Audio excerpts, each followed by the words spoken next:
Welcome to everybody listening this evening. This is our first Monitor Farm Monday webinar for 2021, which is on the topic of getting ready for the Environmental Land Management Scheme, otherwise known as ELMs.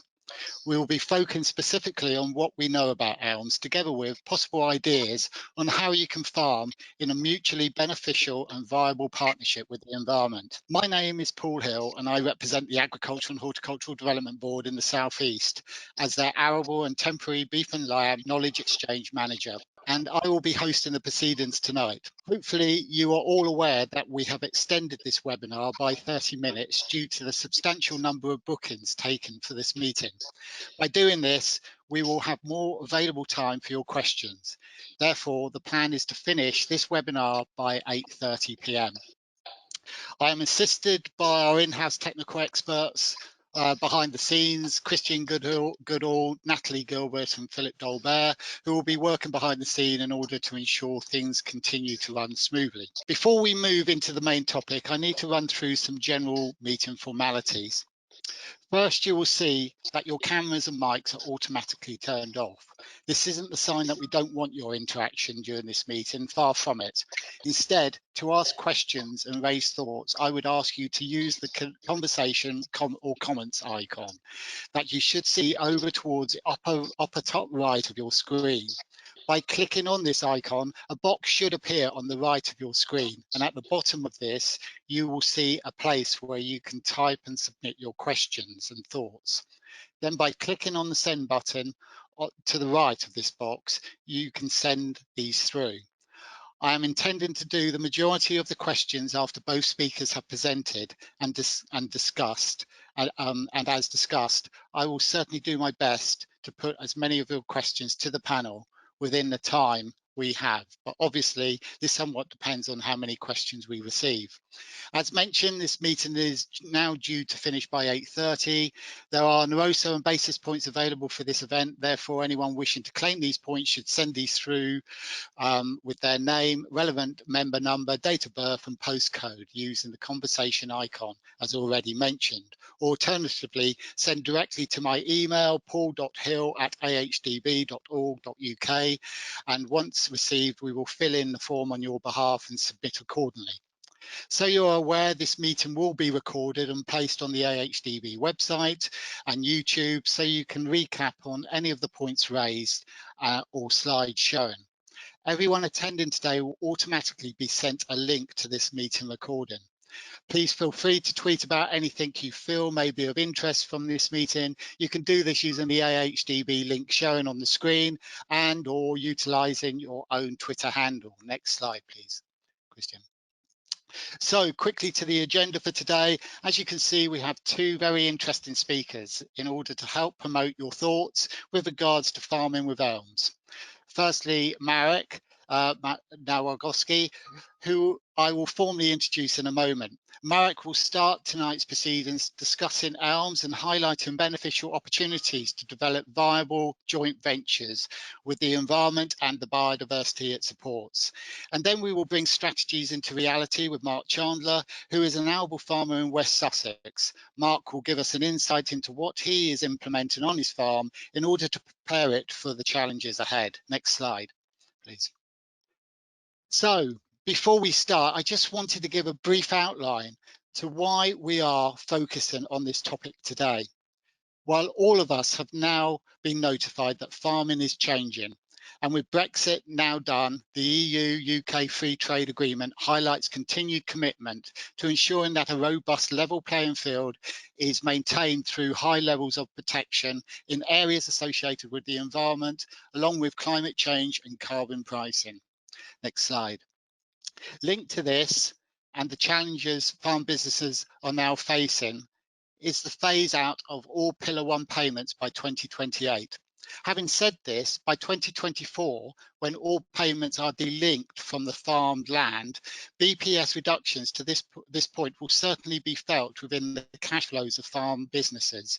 And regardless of what colour rules in Parliament from 2024, the Environmental Land Management Scheme will be with us, which is founded on the principle of public money for public goods, which is very much associated with the protection and enhancement of our natural capital. Next slide, please. As farmers, you will then see the start of the support scheme, which is planned to be the future guardian of the environment and its natural capital. It is crucial that you can connect and utilise this natural capital in order to promote the future economical sustainability of your farming business, as well as comply with statutory regulations. Next slide. However, ELMs will not be a financial replacement for BPS.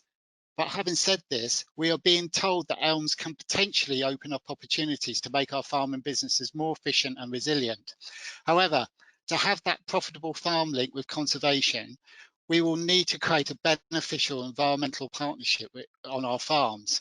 So, what are the fundamental objectives and aims of ELMs? And how can you viably and realistically forge a mutually beneficial partnership with the farmed environment and all its supports? This is the basis of what we will be delving into tonight. So next slide, please, Christian. But before we get on with our first speaker, I would like to actually invite you to get your interaction with this poll question. And the poll question tonight is, do you think that ELMs will be an important element in promoting the future economic sustainability of our farming business? So if you can vote now by clicking on the relevant box, and that would be much appreciated. While you're doing this, I will introduce our first speaker, which will be Marek. Marek has an ongoing passion for both wildlife and farming, and since 1970, he has worked in agriculture as a research scientist and agronomist. In 1998, he helped set up the Wildlife Farming Company that is dedicated to improving farmland habitats through research, practical experience and training. During his career, he has worked with government and commercial organisations, undertaking training, research and advising on policy. He is also heavily involved in advisory work associated with the ASSIST experiment, which stands for Achieving Sustainable Farming Systems, which he runs with the Centre of Ecology and Hydrology and Rothmanstead Research. This fits in nicely with Marek's enthusiasm to demonstrate how wildlife and conservation can coexist with modern profitable agriculture, which he has also widely promoted through television, radio and publications. So just before I ask Marek to take the stage, can we see the results of the poll? So just to go through on this poll, yes, critical 45%, some 33%, low is 8%, and undecided 13%. So quite a widespread at the moment. So hopefully from what you hear tonight, we can change that. So Marek, really a big welcome to you. What do you think about those poll results? Well, I hope we can find somebody in there that we can satisfy. As you say, there seems to be a great spread.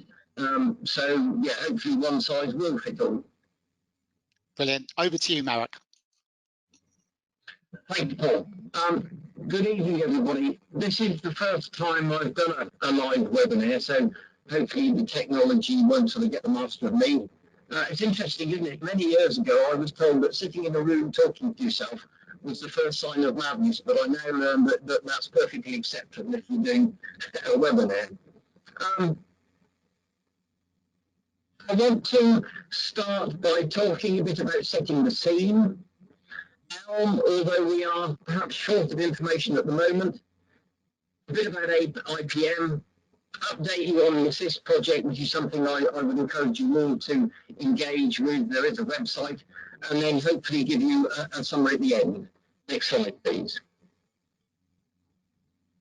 What you can see from this is that once upon a time, Feed the Nation, and when I started in agriculture, that was the 1970s, not the 1950s, there were actually grants for habitat removal because everybody was hungry. And then slowly, we reached environmental landmarks. The biggest one was perhaps 1991, where the stewardship scheme started. I, many years ago, dreamt of paying farmers to deliver wildlife as part of their farm business, but was told this would never happen, far too complex. 2005, subsidies were decoupled from production, and perhaps environmental things, the greening, really began to kick in. Next slide, please. And then what happened? Dear old Mike turns up.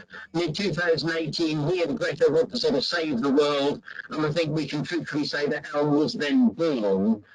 Its focus is on public goods. The idea behind that, according to government, is a simple one. It's no longer correct to pay farmers for land ownership. We want to pay them for delivering public goods, and that's something that will run throughout the theme of my talk. Next slide, please.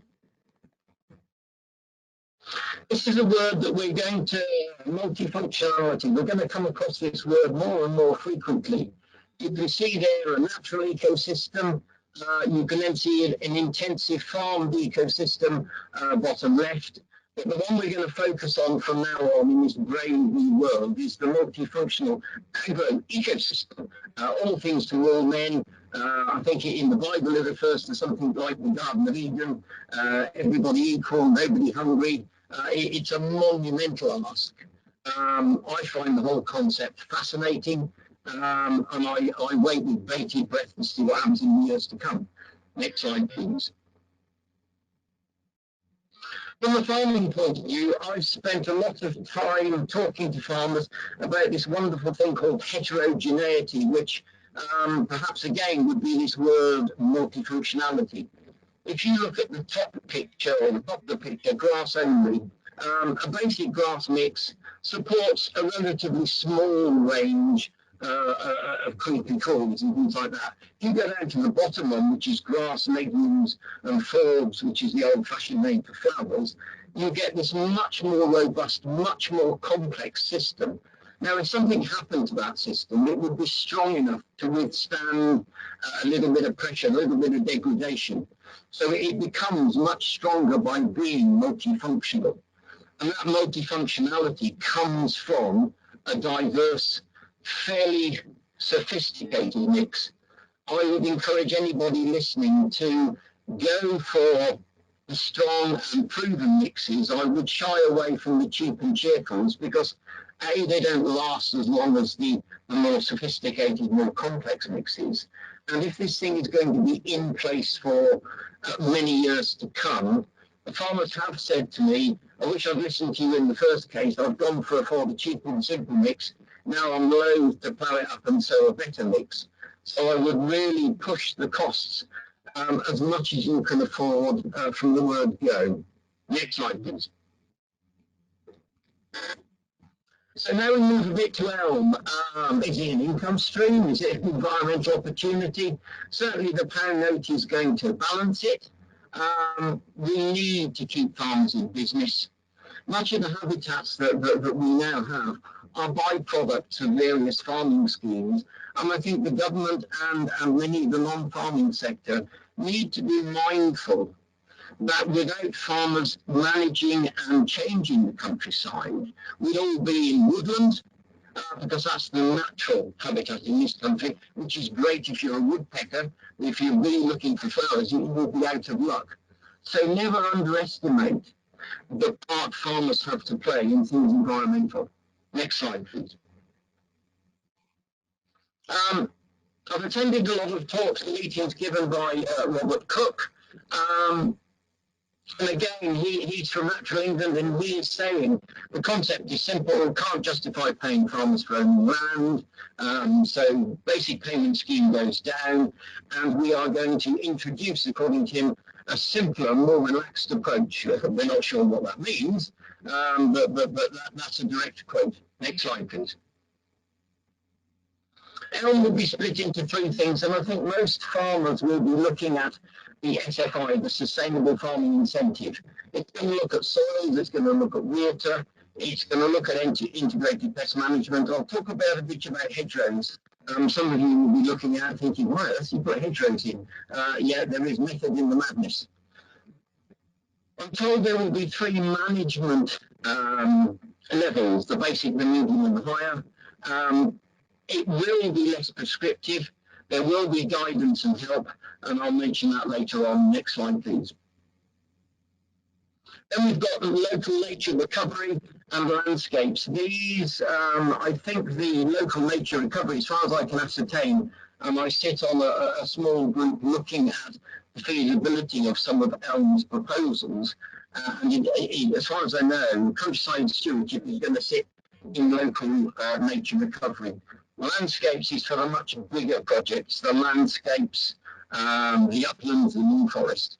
So I think to start with, most farmers need to be perhaps familiar first and foremost with the SFI. Next slide, please. There's a lot of information in some of my slides, so I'm not going to go through every single word because it will be there for you to have a look at at your leisure. It's going to be exchequer funded. There will be a lot of calls on the money available, so I think there will be, by virtue of that, some disappointments because we don't have any money coming in. ELM will be based, as we know, on the 25-year environmental plan, public goods, and then bolting on net zero. So what I'm disappointed with at the moment is natural capital payments are proving to be difficult, but they remain a long-term objective. I was rather hoping that we could see farmers being paid for growing earthworms, capturing carbon, and I believe this is, as they say, a long-term aim, but we don't have a lot of information. The next two I find quite interesting. And again, Mr. Cook is saying great opportunities to achieve our long-term objectives and move away from subsidy regimes which stifled innovation and was a poor cost-benefit ratio. Well, hang on a minute, Mr. Cook. You actually wrote the first set of rules. We know it's all possible to deliver alongside productive agriculture. Next slide, please. Just read the red writing. Mr. Cook and all the others in DEFRA Natural England are looking at these things called meta-analysis, which is an analysis of an analysis of an analysis, 5,000 studies, and the information coming out says enhancing biodiversity in cropping system is suggested to promote ecosystem services, therefore reducing dependency on agronomic inputs while maintaining high crop yield. Most often, diversification practices result in win-win support. So there they are, boys out there, job solved, all we've got to do is fill the form in and we have the proof it's all going to work. I wish life was that simple. Next slide, please. Last bit. Now, Mr. Eustace goes out on a limb and says, in a decade from now, the rest of the world will want to follow our lead. God, I hope he's right. There will be a 7-year transition away from the EU rules to the new UK system. No more cost compliance, no more EFAs. These next two are interesting. A new regime not based on fixed penalty. I'm not sure what it is going to be based on, but we keep hearing this word different. A light touch with trained advisors. I, as a man that's had 50 years walking the line between farming and wildlife and loving both, I am fascinated in the definition of the word trained advisor. Something you'll see down there, payment by results, PBR. Payment by results, I believe, is a very worthwhile operation. It pays farmers more money for doing a better job. I think one of the faults in the old system was you got paid however good you were. And I believe that there was a small minority that perhaps abused that privilege a little bit. Payment by results, and I've been involved in the pilot and some of the design, payment by results offers you substantially increased payments if you can hit some of the top notes of environmental delivery. Next slide, please. I mentioned hedges a couple of slides back. A Hedgerow Survey was done in 2007. The national picture was 48% of the hedges were found to be in favourable condition. On arable land, this was down to 12%. And from this committee I sit on, hedges are brought up, discussed and focused on many, many times. And my belief, next slide please, my belief is that we're going to see the opportunity of managing our hedges in a way that's more sympathetic. What do I mean by that? By raising the cutter bar 5 or 10 centimetres above the previous cut, to stop, you'll see in the picture below, the creation of this knuckle, which eventually runs out of shoots.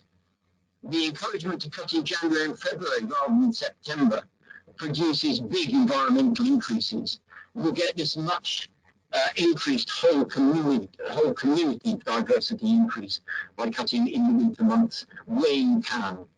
I've written something for Agri, and I'm sure that leaflets, or hope that leaflets like this, that will be sort of one-page guides to farmers that are, they have a few pictures, they've got some basic things. Farmers aren't going to read hundreds of manuals, but these one-pages, I would certainly encourage DEFRA or Natural England to look at as a training mechanism. Next slide, please. If we're going to truly integrate farming and wildlife, we've got to move from not just field edges. We've got to move into a situation where we start taking in different environmental opportunities. We start using things like AB15, SW6, and looking at building these into extending rotations. There's a gross margin analysis there. Everybody can do their own. But for this to work, it has to be something that farmers build in to their whole farm business, rather than just have environmental bits tinkering around the edges. Next slide, please. IPM, again, multifunctionality. We know a huge amount about the pests, but what do we know about the good guys? We need to consider the habitats for the good guys, not only just the thresholds for pests. The beneficials can be both adult and or larvae. One of the problems that we have failed to overcome, and I've been involved in several experiments, is how we build the goodies up quickly enough. Often what happens is the pests build up quickly by definition, by their nature, and then the goodies have to respond, but they respond more slowly. Farmers then sort of lose their nerve and the treatment is made. If we're going to look at IPM, and I hope that ELM brings stronger strengths into the IPM concept, habitat diversity, structure, placement are all absolutely critical. There's an army of goodies out there. Whether or not they can do the battles that we want them to do remains to be seen, but I certainly think we can give them perhaps a greater opportunity than we have in the past. Next slide, please. What we've got to become much better at is understanding what biodiversity means. I put a picture up there. I'll have a flower mixture, please. Do you know what flowers you want? For the long-tongue bees, if you're after pollination, you need a flower that they can reach. There's a long-tongue bee on red clover.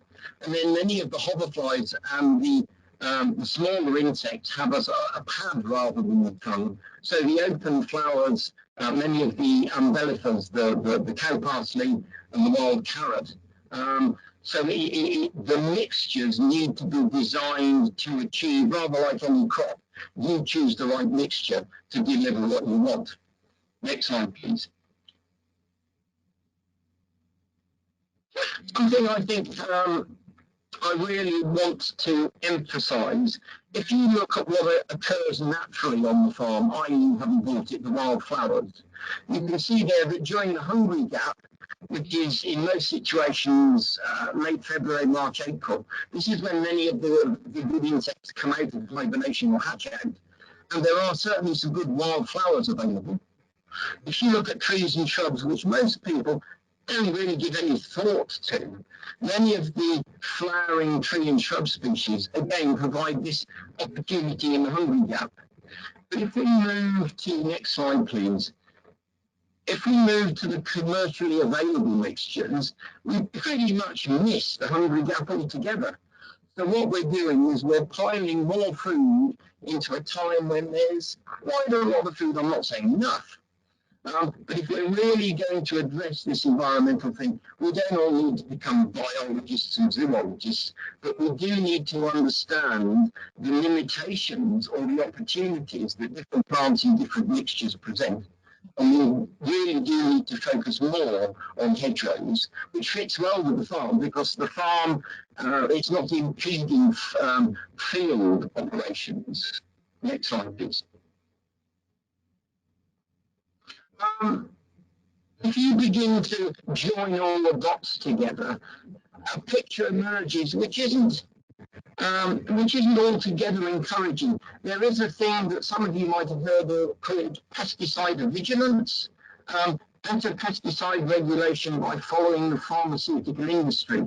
This has been put about by Professor Ian Boyd. It's certainly simmering gently away. It's another ask on the way we use pesticides. I'm not for 1 minute suggesting it's a good thing. I'm not suggesting it's a bad thing. But I think the farmers need to be aware that the freedom to farm as we used to farm is going to change. ELM is a massive environmental direction change, and the environment is sort of the cornerstone. Somewhere hidden in the bottom is perhaps something to do with feeding people.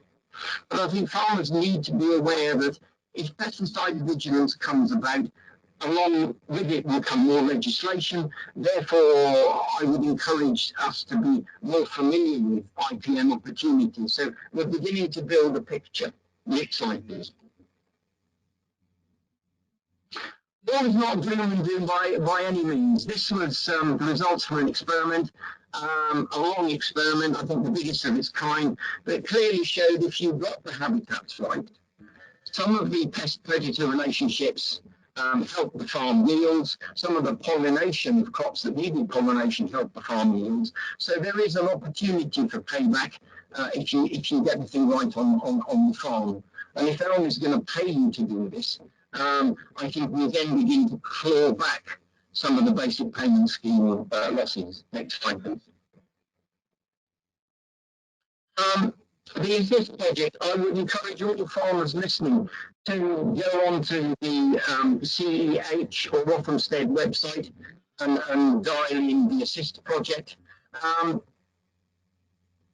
very excited by it because it's the first time we've got the best of farming to be married to the best of wildlife in every single aspect, whether it be soil, whether it be looking at the creepy crawlies. I mean, if it's got a Latin name and it flies or squeaks or calls, it'll be in the experiment somewhere. It's a massive experiment. And my long-term hope is that ELM grabs hold of all the information and all the messages from Assist, because I really think this will help ELM become something that is of practical value to farmers. Next slide, please. Certainly when Mark talks to you, Mark is in the Assist project. He's got some wildflower strips down the middle of fields to look at putting the goodies where they are needed. But it's nice within the operation to see a practicing farmer that is actually engaged in this because he believes it's the right thing to do. Next slide, please. Assist has a free field system where it has a control where there are no habitats. Then it has field margins, which many farmers have, and then it looks at putting, and you can see from the picture behind, a fairly sophisticated mix of grasses and flowers through the middle of fields to tie in with bloom widths. And hopefully Mark will talk a bit more about this. So it shouldn't be an imposition on farming, but it's certainly something that the farmers can be paid for. It improves IPM and it ties farming and wildlife more closely together. And it's got to be something that we look very seriously at. Next slide, please. Something also that Assist is doing is looking at, I think this kit is getting on for sort of £750,000 or something. It's an automatic machine that measures greenhouse gas fluxes.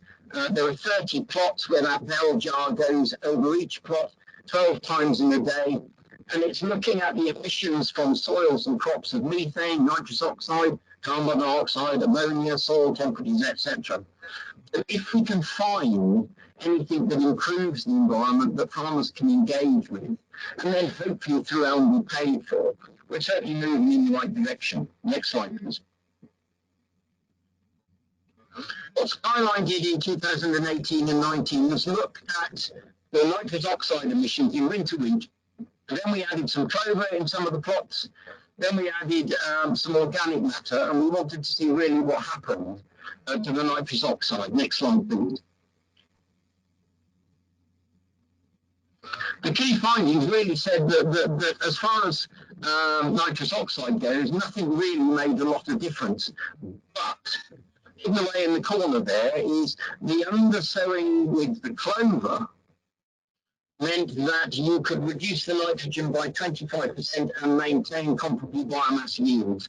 I'm certainly not a scientist. This machine is a highly sophisticated piece of kit.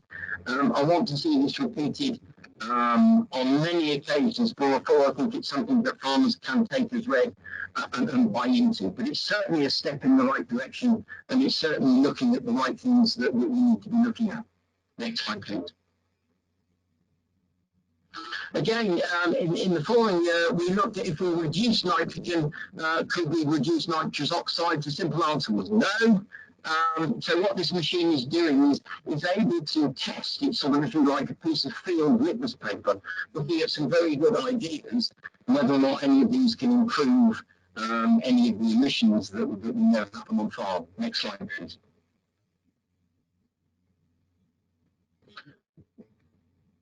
Delivering knowledge through training is something that I can't stress strongly enough. I was involved in a 7-year experiment that ended in 2010, which looked at 25 randomly selected farmers who, poor devils, I ended up training, and then 25 farmers that weren't trained. And the farmers that were trained were more ambitious with the habitats. They delivered at a higher standard. And the message really to DEFRA is, if you're going to send people out to give farmers help through training, make sure that those trainers can operate at a high enough standard. Next slide, please. I think the old system was scientist, chemical manufacturer, training up the agronomist who then took the message to the farmer. What we've now got to do, either as agronomists, and we have to accept as farmers, next slide please, we're then going to build in this environmental bit. So the agronomist will hopefully not be all things to all men.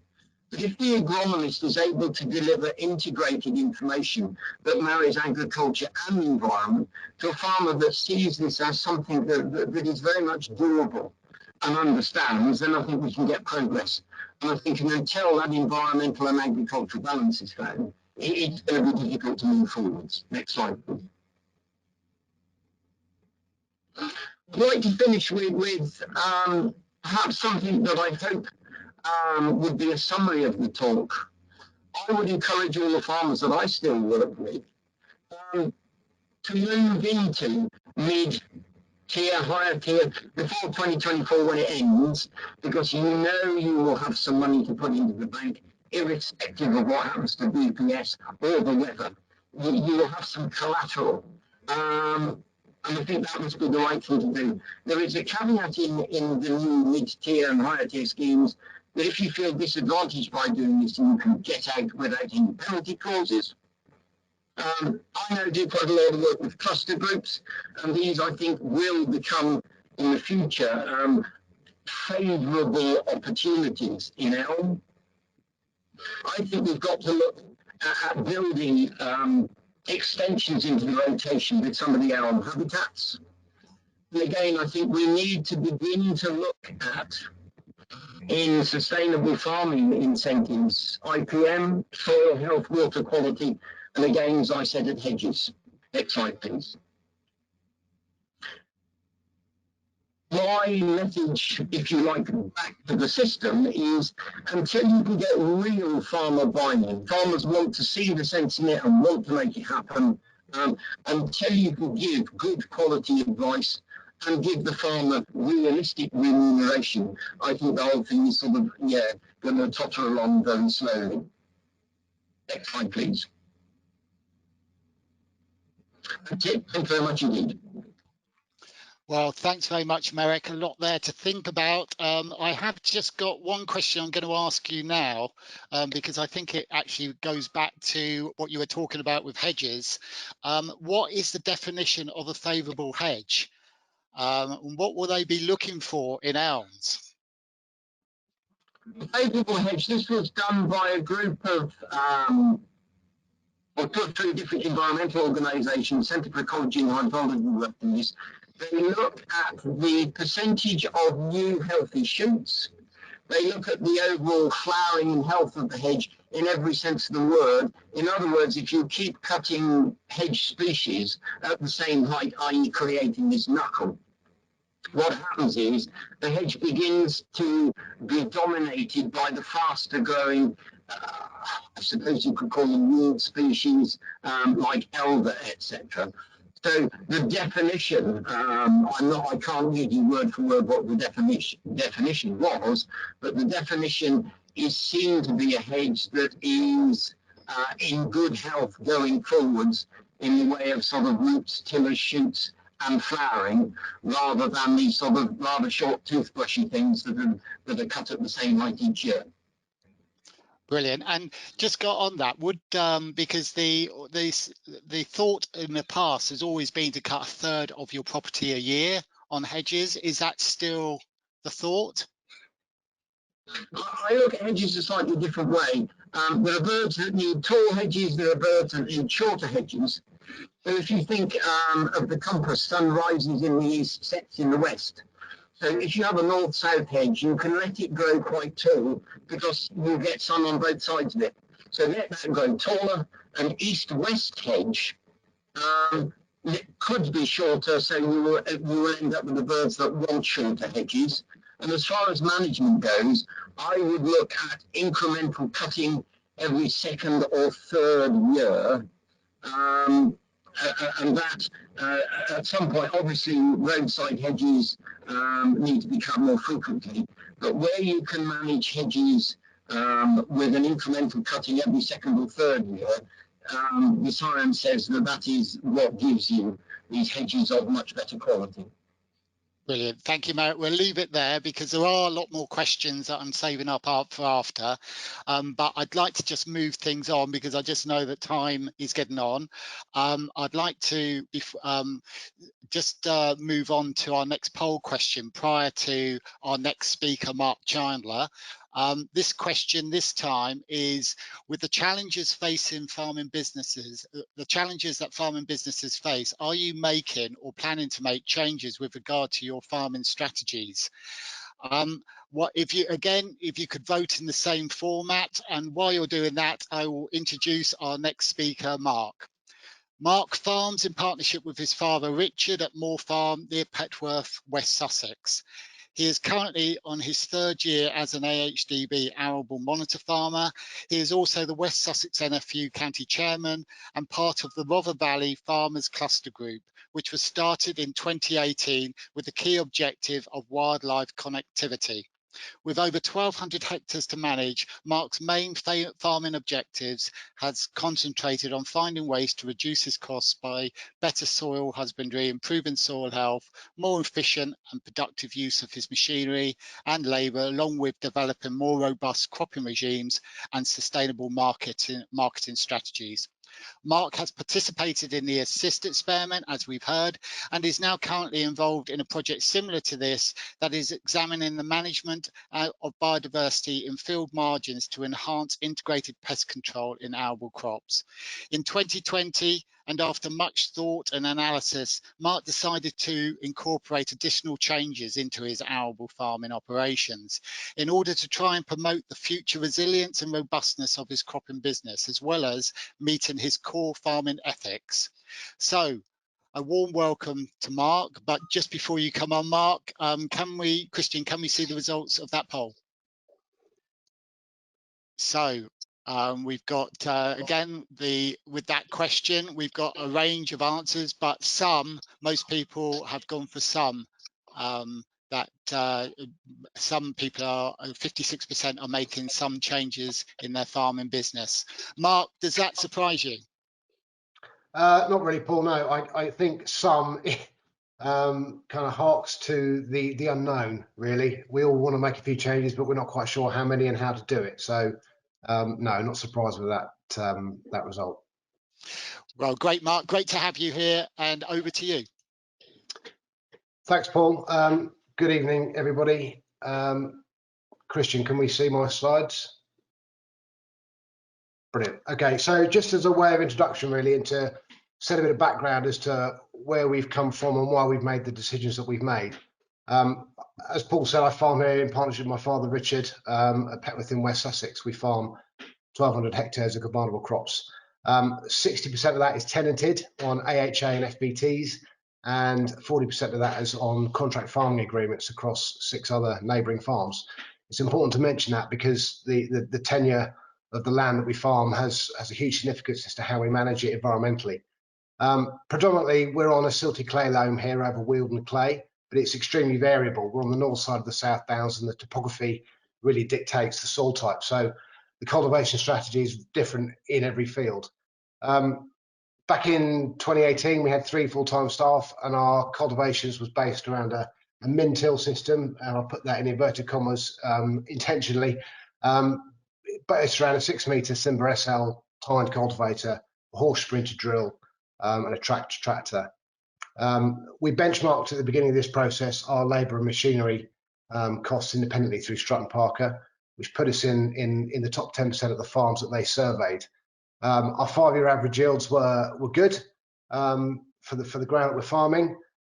We were in a 10-year high-level stewardship scheme that was expiring, and we decided to renew and roll that over for a further 12 months. So we thought at that point we were in a pretty good position.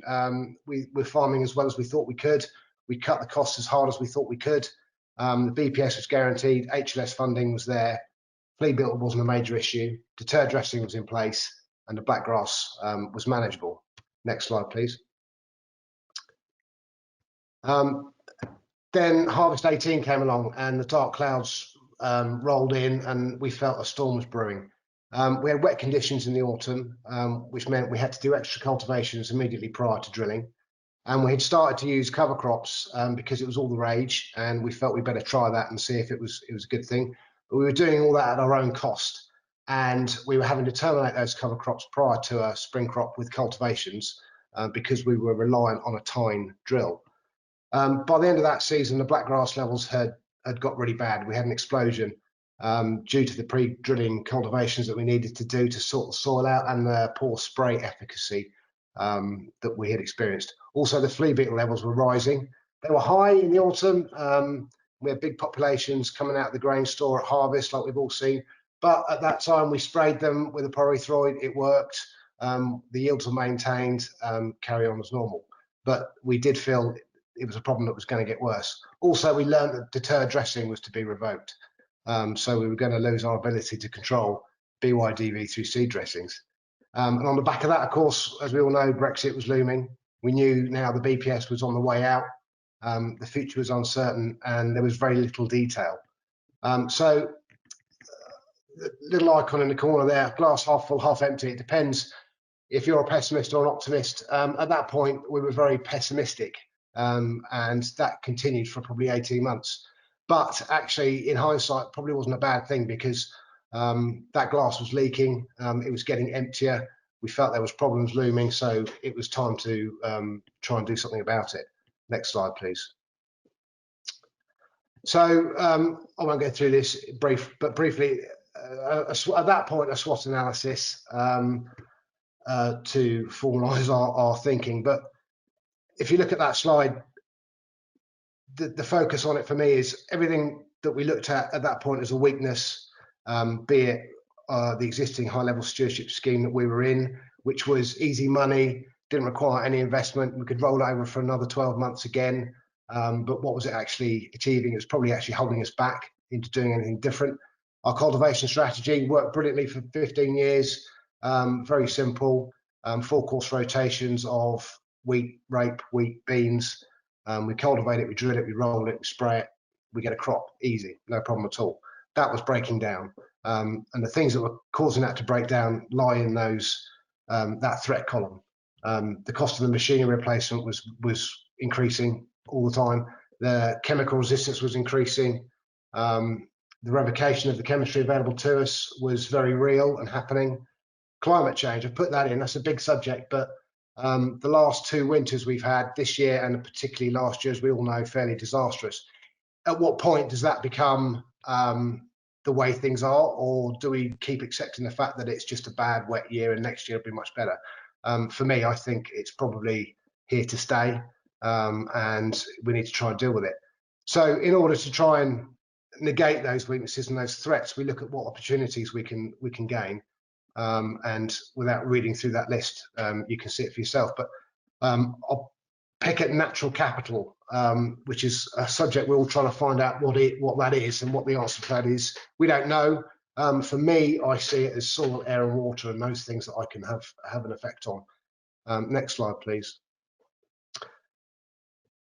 So we ask ourselves a lot of questions, and again, without going through them, I'm sure these questions, all the farmers on this webinar will be asking themselves the same questions, and we try to find answers to them. The big answer that wasn't there was do nothing, because for every issue we had, be it how do we keep growing oilseed rape, how do we reduce blackgrass, how do we benefit from IPM principles, how do we increase soil health, the answer to all of those was not carry on as we are. So we try to find some solutions. Next slide, please. So that kind of set the scene really for harvest 2019. We in the autumn we started with the Assist project, as Merrick's briefly touched on. That was to start looking at infield flower strips to try and encourage beneficials and predators to try and do a job for us. In the meantime, the bad blackgrass ground that we come out of had to go down to double spring cropping because we needed to find a way to get on top of that. And we were using cover crops at our own cost and still with a timed drill. Oilseed rape yields, as I say, were starting to decline. And in that year, we did the flea beetle resistance testing with Rothamsted. And to our horror, found that 100% of the flea beetles in our sample were resistant to pyrethroids. So that was a real seminal moment for us. You know, at that point, we commit to not using any insecticides for 2 reasons. One is we're looking at these infill strips to encourage beneficials. So if we do that and use insecticides at the same time, surely we're never going to gain. And if these insecticides aren't working for us anyway, then why use them? So, but just to stop using them without creating a habitat to encourage these beneficials and these predators is a fool's errand as well. And deter was getting revoked, so that was no longer going to be available for the following year. So it's a bit of a perfect storm, really. And then the autumn of 2019 came, which was a disaster. We planted oilseed rape. The flea beetle populations were extremely high.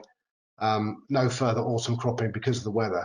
We didn't plant anything, and we took the decision not to plant it. We could have gone out and ploughed it and forced some wheat in the ground and tried to muddle through and hurt the soil and got a pretty average crop. We decided against that. So as well as that year, come Christmas time, we had to make the decision as to whether we rolled the HLS over again or not. So in order to make that decision, we sort of hark back to the Assist project. So if I could have the next slide, please. I'll just talk a little bit about how we approached it and what we learned from the one field that we did the full Monty on, which was these in-field strips. The first thing we learned once we'd established it was that, and you can see by this sort of overhead drone footage, it doesn't look wrong. In fact, in my opinion, it looks quite the opposite. And what we can do is create a habitat within a productive arable field. This field you're looking at is 10 hectares. When we first established them, we had a group of guys out for the monitor farm for one of our meetings. We had about 30 people in the field. Merrick was there. And we asked for a show of hands as to who thought this was a good idea and who would give that a go on their own farm. Not one person put their hand up. And I must admit, at the time, we wondered what the hell we were doing as well, because it looked a bit of a mess and we were a bit unsure what to do. But 2 years down the road, these strips are now established. Little management tactics, you know, we didn't join the ends up. We've left the headlands so that we didn't create 5 fields in one and lots of corners and lots of downtime in terms of machinery and equipment.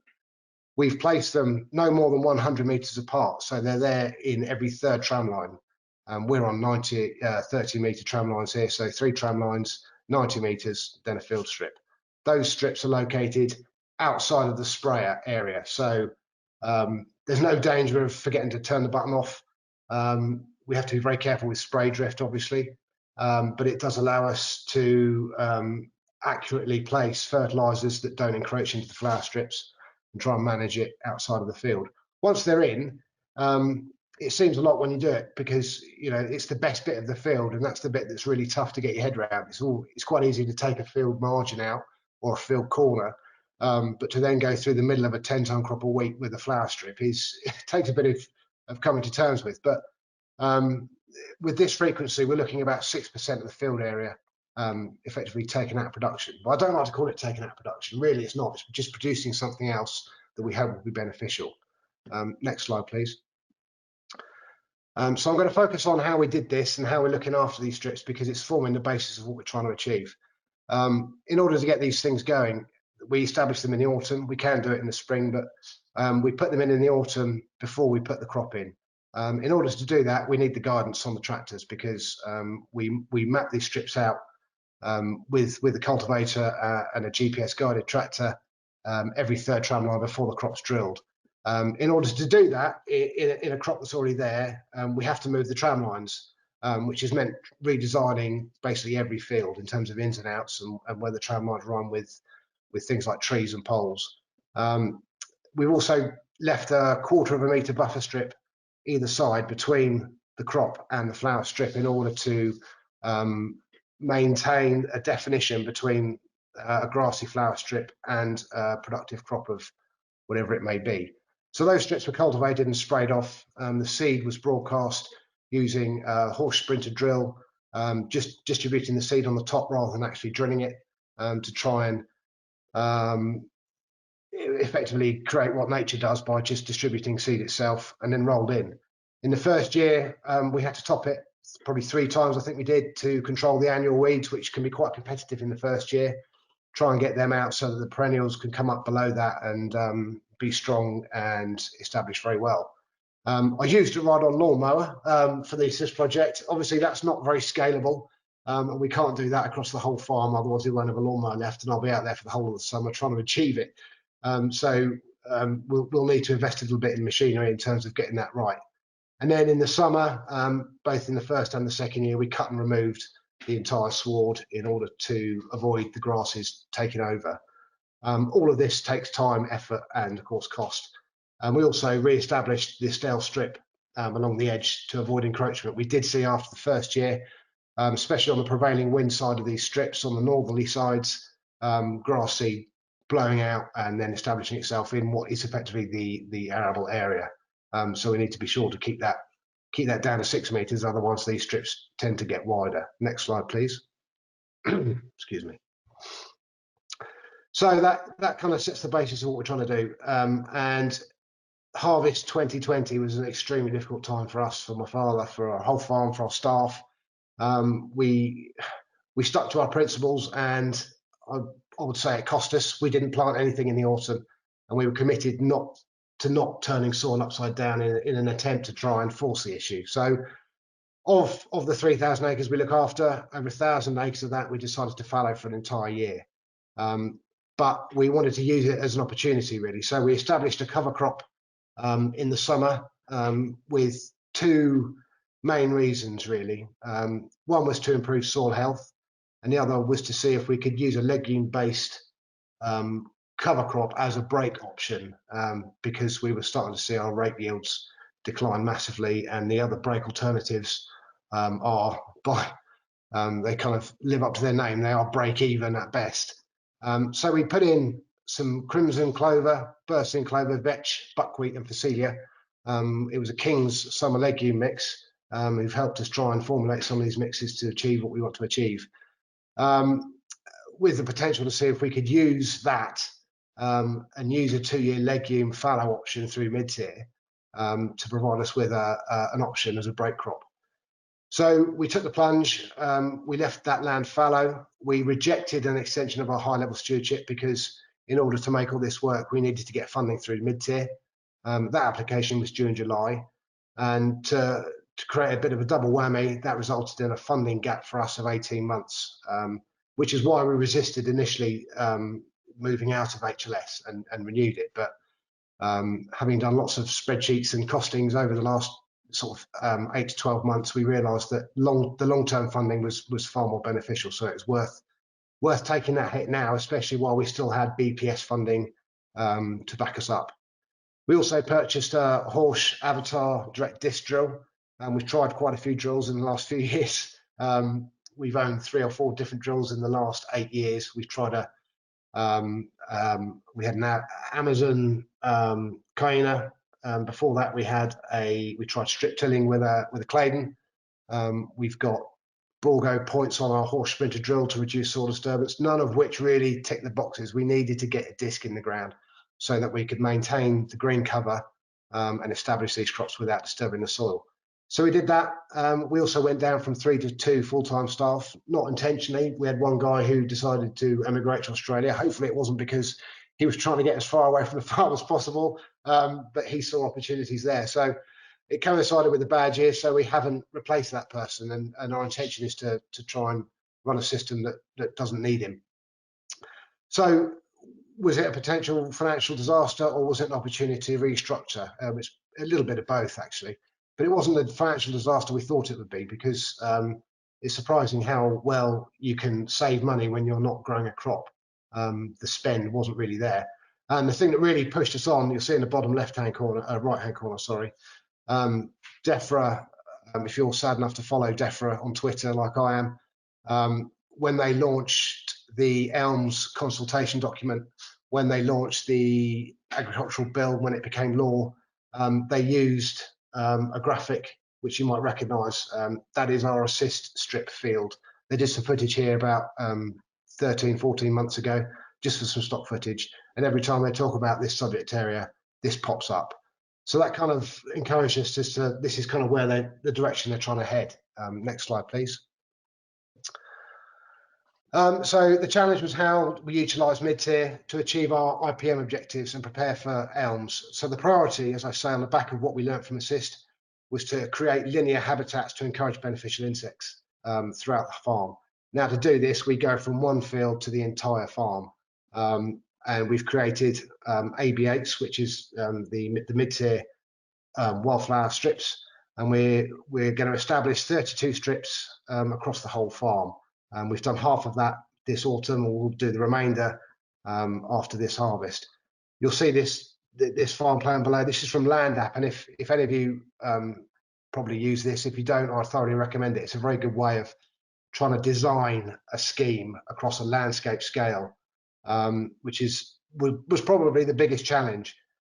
You'll see from there, all the yellow areas are the wildflower strips, field corners, and infield strips. There's some of the biggest fields. We've got 5 strips in, ranging down to 1 strip in some of the smaller fields. There are some without. We have a few control fields because we need to keep monitoring this as we go. But the map really shows the complexity of a scheme across a whole farm, trying to achieve many different things. For instance, the yellows are wildflower strips. The blue hashed areas are where we're going to have overwinter cover crops before spring cropping.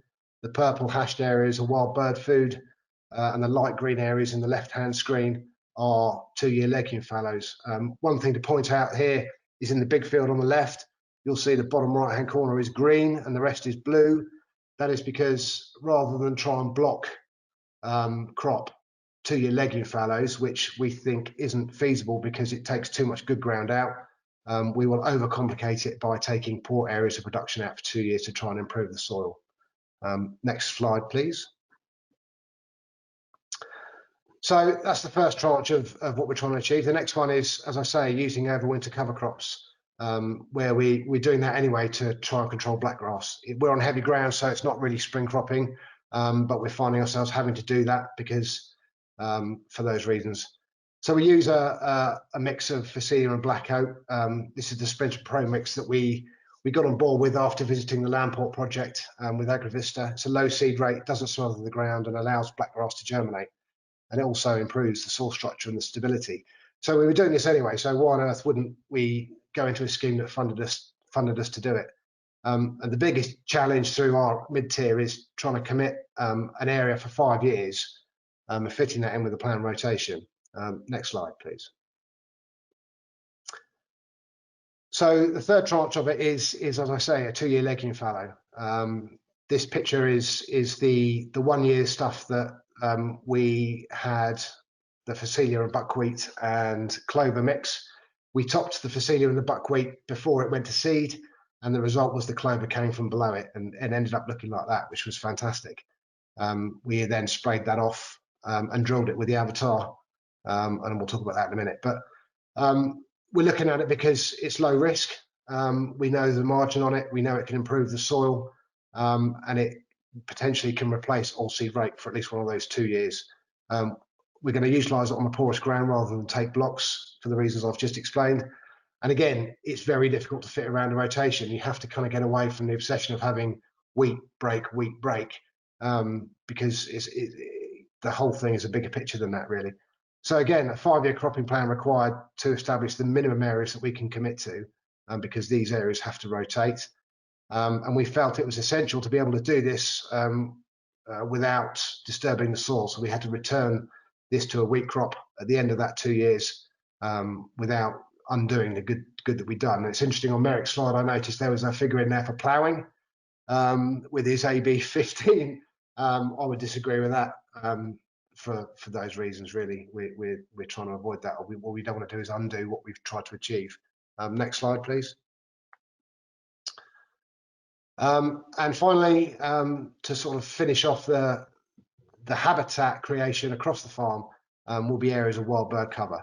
We're placing these areas on the unproductive ground, the ground that we know won't ever, no matter what we try and do, achieve much.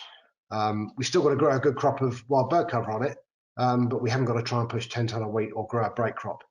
So we need to define a minimum of 2 hectares per 100 hectares in that.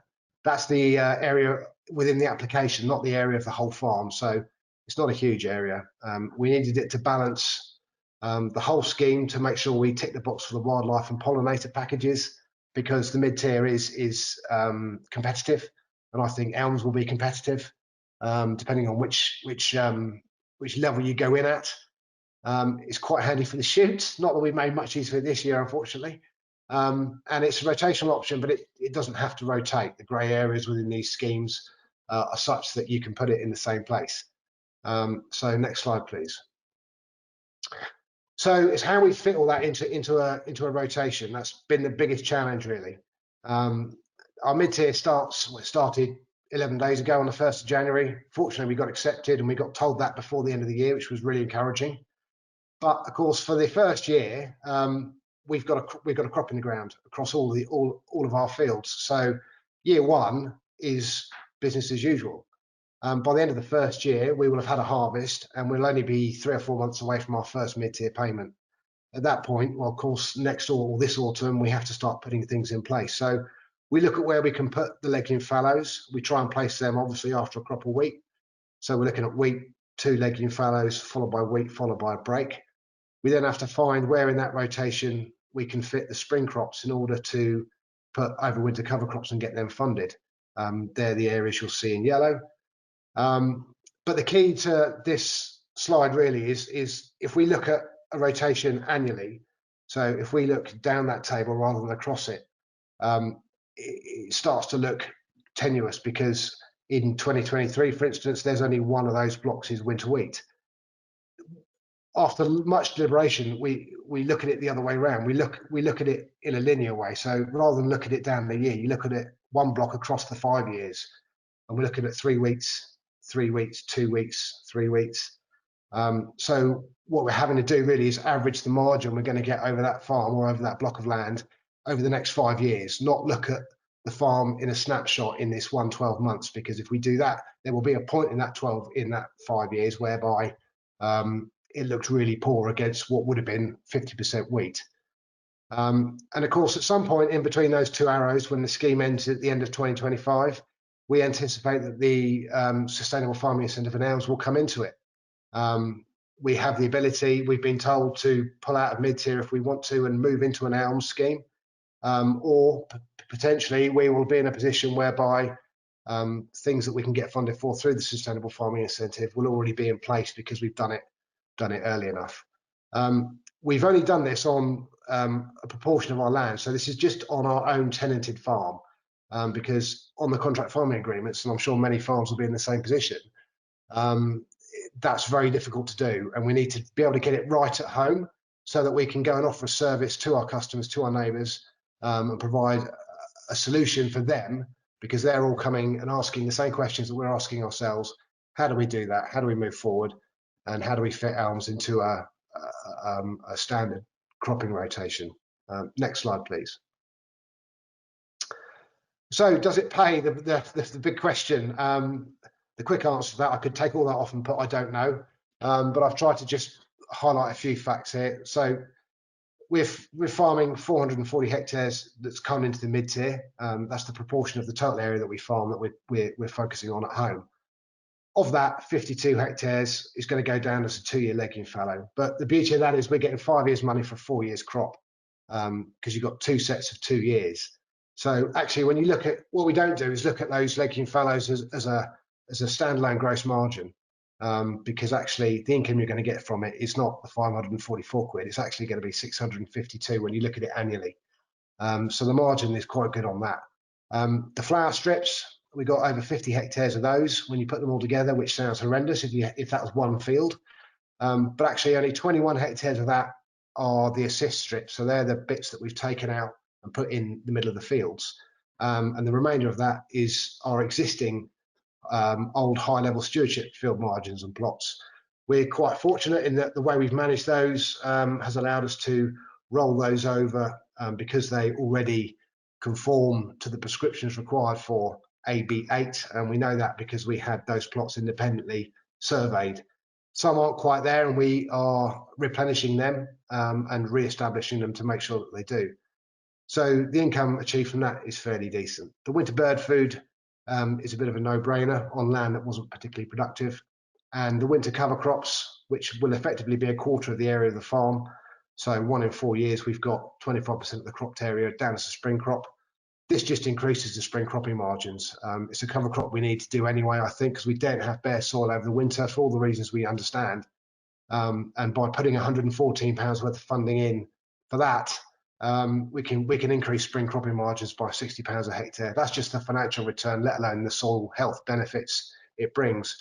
So the annual funding on what is basically 1,200 acres equates across the whole farm to around £70 an acre. On every acre, and it relates to about 16% of our arable land being taken out of conventional cropping.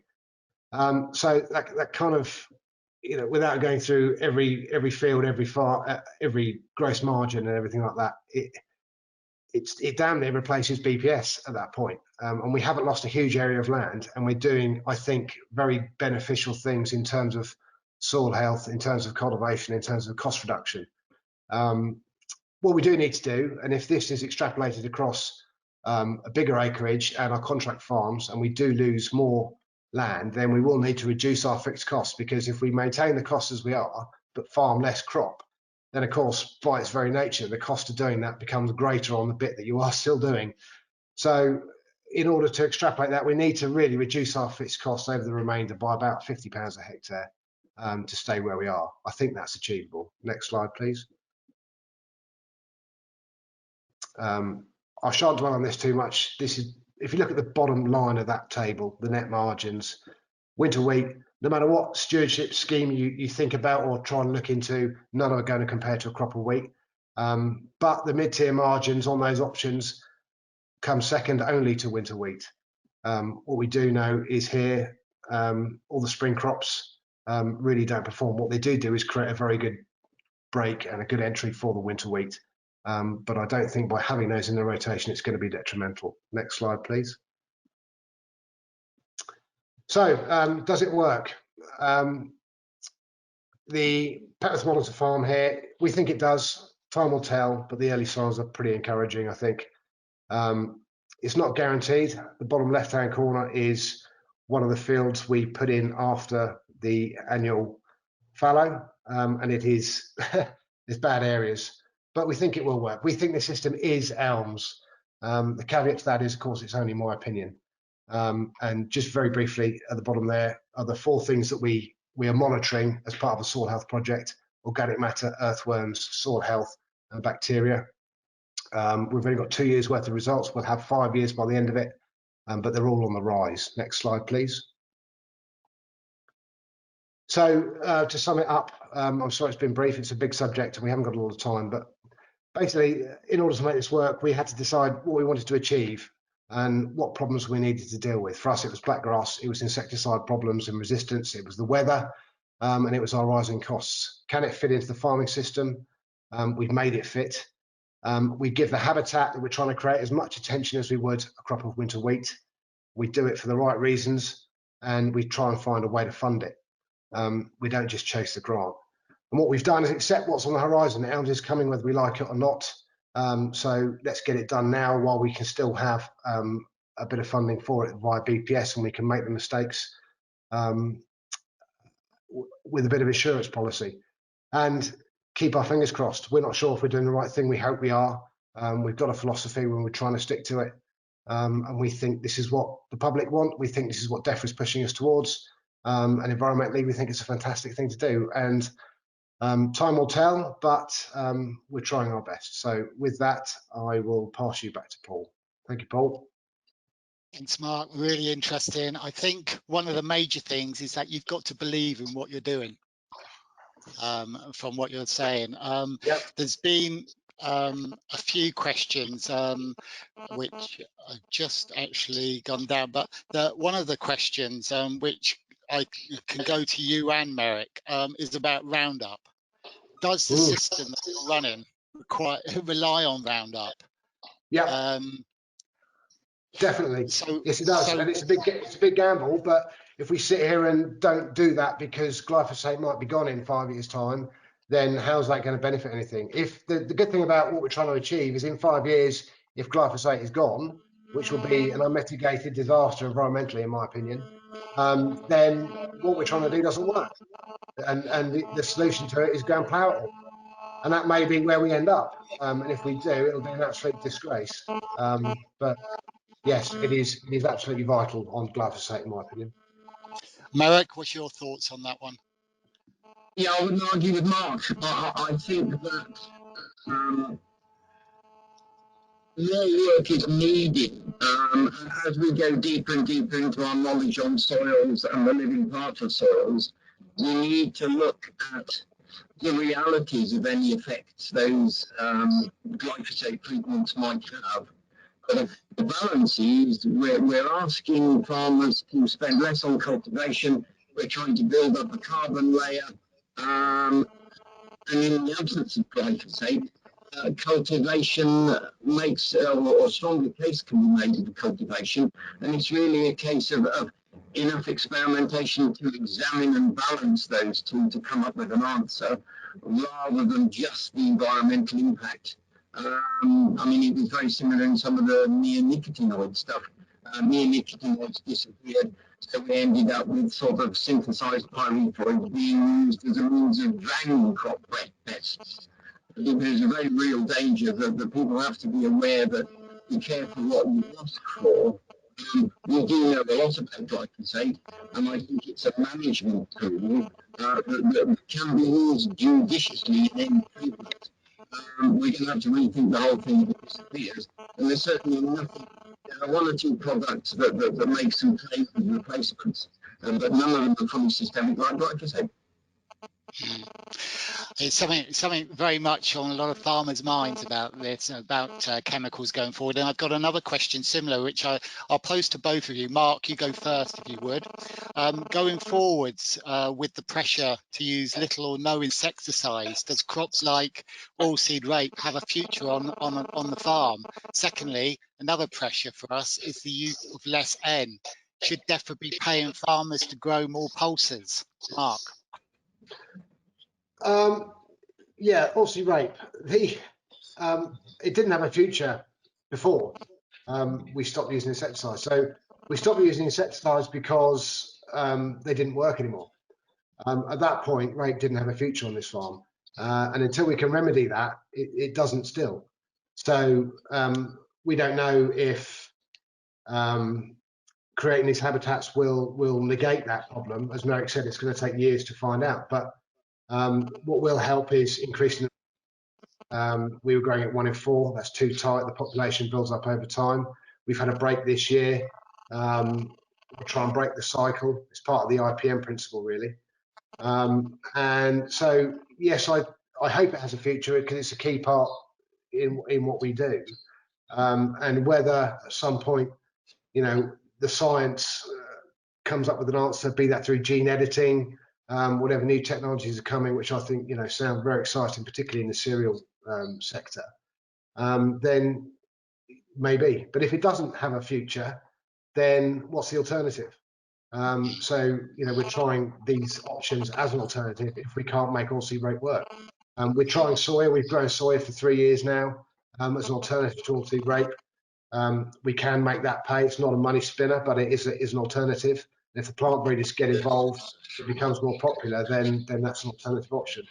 What was the second half of that question? Sorry, Paul, remind me. It's to do about using less N, yeah, and definitely paying farmers to grow more pulses instead. So in a way, it's looking at rotations, isn't it? Which you have done. Yeah, I mean, the less N bit is an important part of achieving net zero. It's an important part of cost management, and particularly with the legume fallows, we're doing mineral N tests post our year's legume fallow break this year to try and identify what we can expect when we come out of a 2-year legume fallow.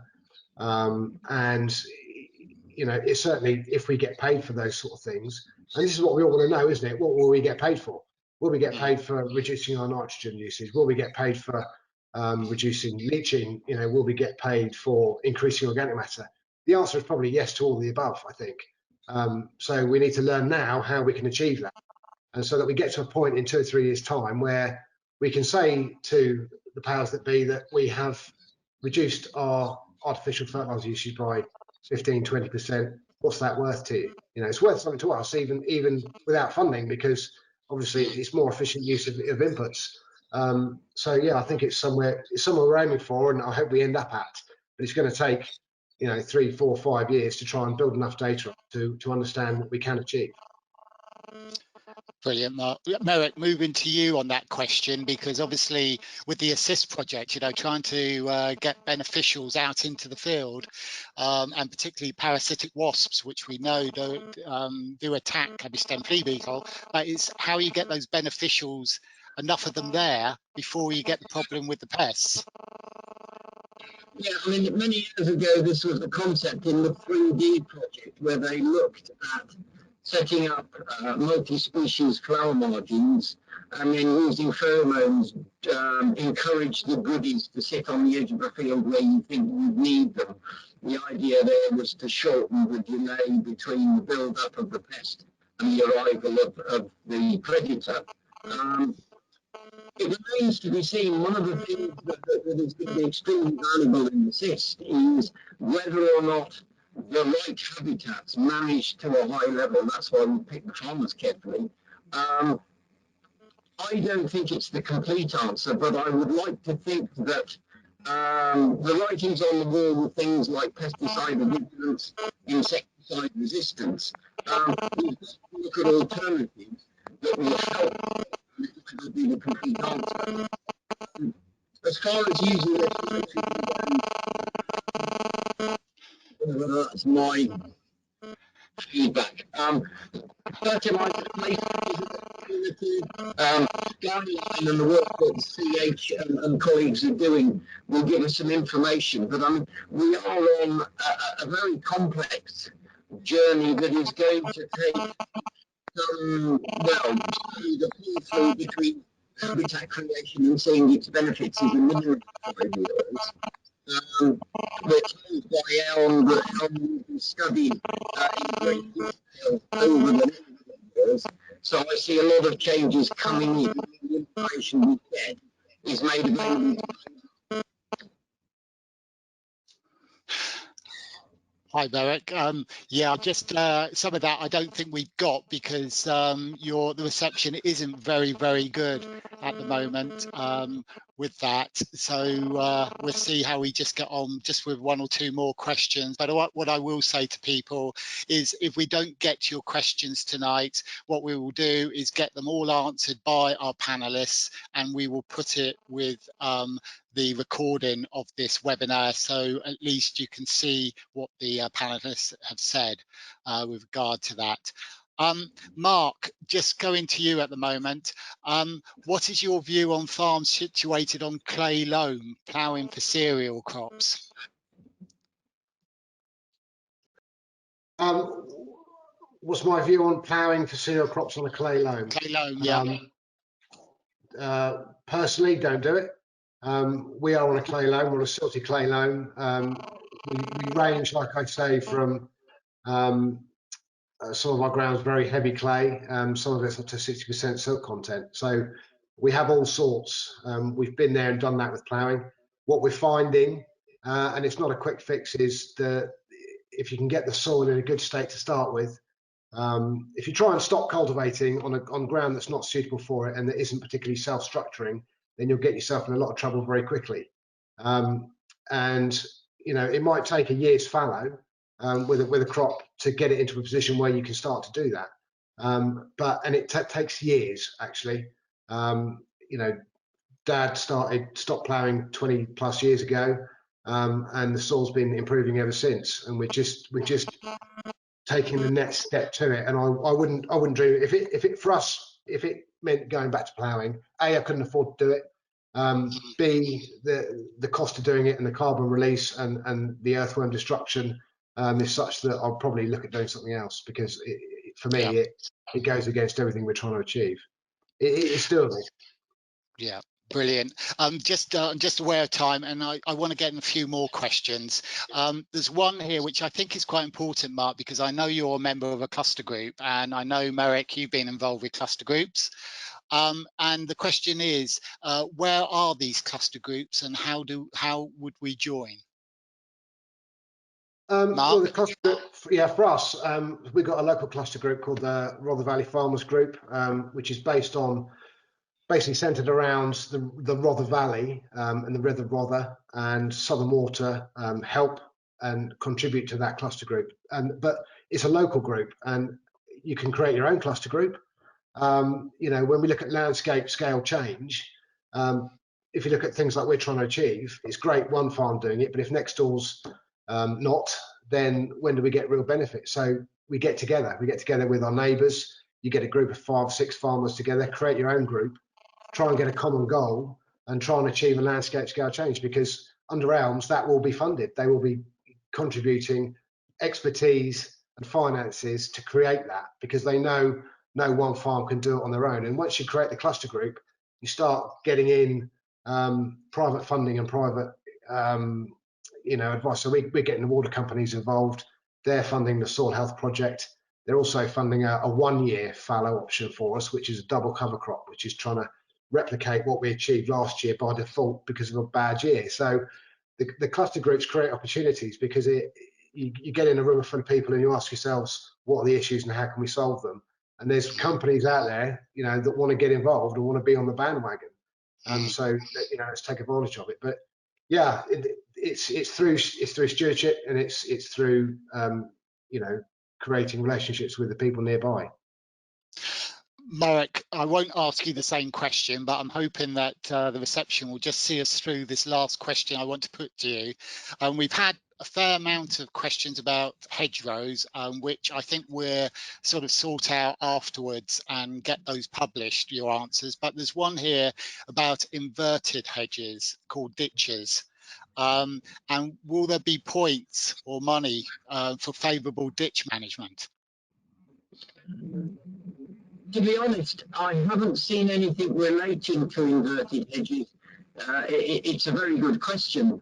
The work that I've done on a farm in the bottom end of Yorkshire, I've looked at the value of inverted hedges, versus, so if you like, uninverted hedges or wood hedges. And I think the inverted hedges or ditches do offer some opportunities, but the environmental schemes we're talking about have obviously focused on the hedge rather than the ditch. And I think that certain geographical areas in the UK would do well to raise such a question with the local authorities. Certainly in the when DEFRA are offering expressions of interest to become test farms for elm, this is certainly something that I think needs to be raised, maybe by AHDB, or it might be something that just happens to slip through the net. So a very valuable question. I've only limited experience on it, and I think that if you tot it up all the ticks in favour of wildlife, the standing hedge would have more benefits than the ditch, obviously with the exception of the aquatic species. Brilliant. Thanks, Merrick. With that, I apologise to everyone that sent their questions in. We do have to move on, but like I said, I will get the panelists to answer your other questions so we can actually release that with the recording. So next slide, please, Christian. Before you go, I just want to sum up this meeting, but I have a few items to highlight that I think will be of some interest to you. So please bear with me. Firstly, I'd like to recommend this free book, which I have read myself, believe it or not, and contrary to belief, I'm not on any commission. This book is written by Marek, along with Richard Pywell, Professor Richard Pywell, from the Centre of Ecology and Hydrology, and discusses the practical creation and management of habitats for pollinators. It can be downloaded free from the address shown, or go into the CEH website, or by Googling. Next slide, please, Christian. As part of England's wide DEFRA project and the Government Agricultural Transition Plan, DEFRA wants to hear from farmers in order to ascertain what support you require about improving your general tree husbandry knowledge. To attend, either contact Alice Goodenough or email on the email shown, or send me an email and I will forward details to you. Next slide, please, Christian. Just to remind you, AHDB also produces a wealth of free publications and tools that help the farming industry to become more efficient and productive. These can be downloaded or ordered free of charge using the address shown. Next slide, please, Christian. We all know Brexit is now completed. However, if you have any questions with regards how the Brexit deal may affect your business, then again, AHDB has a dedicated section on its website to answer these. Next slide, please, Christian. Just to highlight that the AHDB's draft strategy is out for consultation, which you can view and then comment upon. If you want to voice your questions or opinions in person, you can register for an online virtual Guildhall meeting, details of which are also on the AHDB website. Next slide. Another DEFRA project which I need to mention is linked to ELMs, but this time in conjunction with ADAS, AHDB and NFU. It's a test and trial project that is looking at how IPM actions could be promoted and supported under DEFRA's ELM scheme. The aim of this project is to understand current levels of IPM presently undertaken and the drivers and barriers to taking it up. They are looking for around 200 farmers from across England to participate by completing an IPM plan.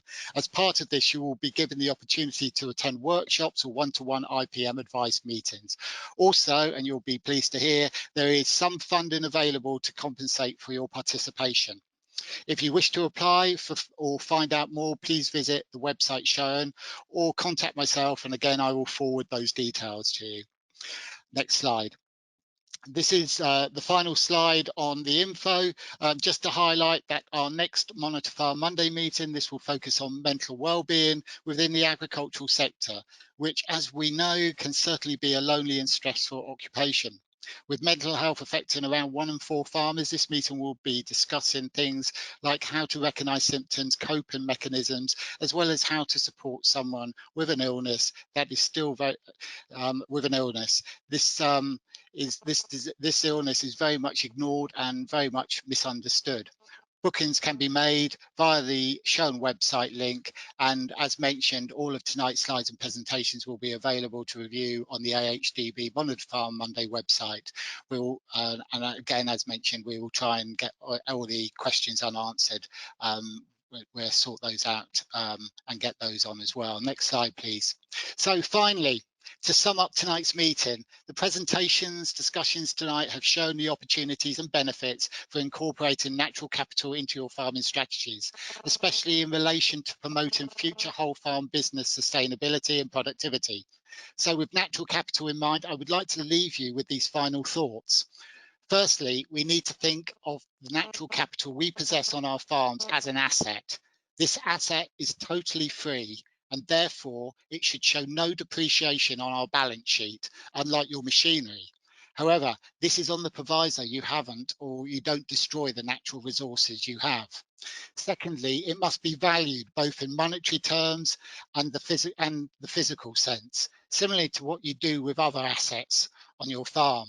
However, assets do need to be maintained, so it is important that a realistic cost for this is also included in your accounts. Next slide, please. So as a final thought, with 4 years until the official rollout of ELMs, it is crucial that all of us clearly hear, realise and recognise that we must take action and prepare our business for the road ahead by establishing that mutually beneficial share farming agreement with the environment and the biodiversity it supports. Next slide. It's only by doing this you can develop a system that promotes best practices, which will certainly induce a knock-on effect on business efficiency, effectiveness and robustness, as well as assisting you meet future regulations. And as a bonus, while you're doing all of this, you will be preparing your business for the start of ELMs. Next slide. So many thanks for Merrick and for Mark for their thought-provoking presentations. Also Christian, who's worked behind the scenes, done an excellent job keeping the technical side ticking along nicely. Natalie Gilbert and Philip Dolbert, who stepped in at the last minute to assist me with sorting through the large amount of questions you sent in. I see we had close to 570 people actually tuned in at certain times. And last but no means least, yourselves for listening and participating. I hope you found tonight's meeting interesting and it helps with your future farming plans. So until the next time we meet, good night and keep safe.